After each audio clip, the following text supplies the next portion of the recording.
All right, let's get right into it. Something big is happening in the crypto market, and I mean a really fundamental shift. We're not just talking about another bull run or prices going up. No. What we're witnessing is the very foundation of our financial system starting to change in a pretty dramatic way.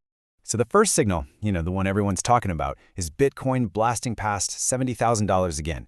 It's a huge headline for sure, but honestly, it's just the tip of the iceberg. Now, this is where it gets really interesting. Look at this number, the total market for stablecoins. That's crypto tied to assets like the US dollar, has ballooned to over $315 billion. That's an all-time high. And think about what that means. This isn't just hot money flying around. This is a massive war chest of capital that has consciously moved into the crypto world, and it's just sitting there, waiting to be put to work. And at the very same time, the big players on Wall Street, they're not on the sidelines anymore. They are actively building bridges into this new world. They're launching regulated investment products, ETFs, but with a brand new twist, staking.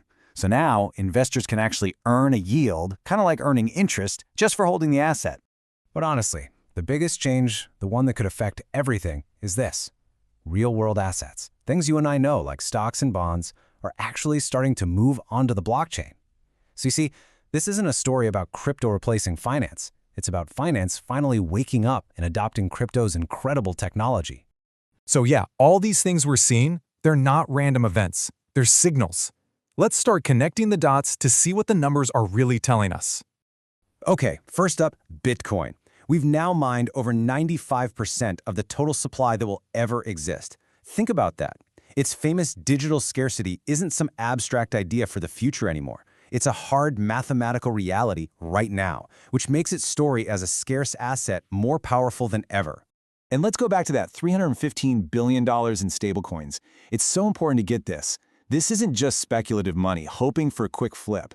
This is serious, prepared capital that has made a deliberate choice to park itself inside the digital asset world. It's patient money waiting for the right moment. Which brings us perfectly to the next huge piece of the puzzle, how Wall Street itself is building a permanent, super-regulated bridge directly into the heart of crypto.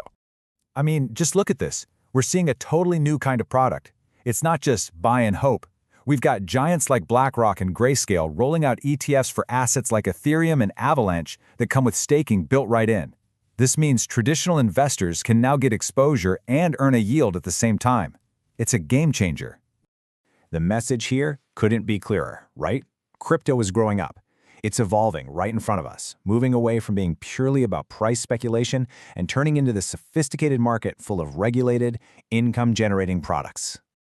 And this isn't just happening in the investment world. The actual plumbing of global finance is getting a major upgrade. You've got Ripple expanding its payment network globally. You have Solana being integrated directly into MasterCard's payment system. These are the new rails for money being built as we speak.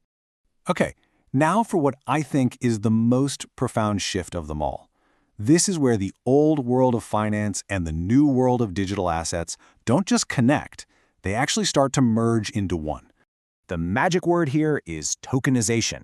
And all it really means is taking a real-world asset, like a share of stock or a government bond, and creating a digital proof of ownership for it on a blockchain. You can think of it like having a digital title or a digital deed to, well, almost anything. So, how does it work? It's actually pretty simple. Step 1, you take a normal asset, say a US Treasury bond. Step 2, you represent ownership of that bond as a unique token on a blockchain. And boom, step 3, that token can now be traded instantly with anyone in the world around the clock without all the old school middlemen. And let me be absolutely crystal clear here. This is not some science fiction idea about what finance might look like in 20 years. This is happening right now, today. In fact, we can already see it in the numbers. The market for just tokenized stocks has blown past $1 billion. You have companies like Ondo Finance leading the way, bringing super stable assets like US Treasury bonds onto the blockchain, making them available to anyone on the planet. So when we take a step back and put all these pieces together, the market signals, the Wall Street bridge, the rise of tokenization, a really clear picture starts to form.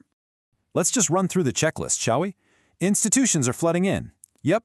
Regulated ETFs with staking are live. Check. Tokenization of real-world assets is growing. Yep. Integration with payment giants like MasterCard is happening. You bet. All of this is fueled by a record amount of stablecoins. It all points to one unavoidable conclusion. blockchain tech is becoming a core piece of our global financial infrastructure.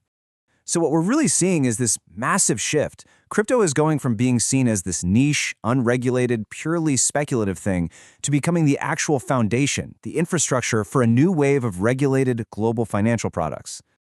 And here's the kicker. As incredible as all this is, you have to remember, we are still so early. This is just the beginning. Which really just leaves us with one big question to think about. With all these foundational pieces clicking into place, are we, right now, at this very moment, witnessing the start of the biggest, most important institutional cycle in the entire history of crypto?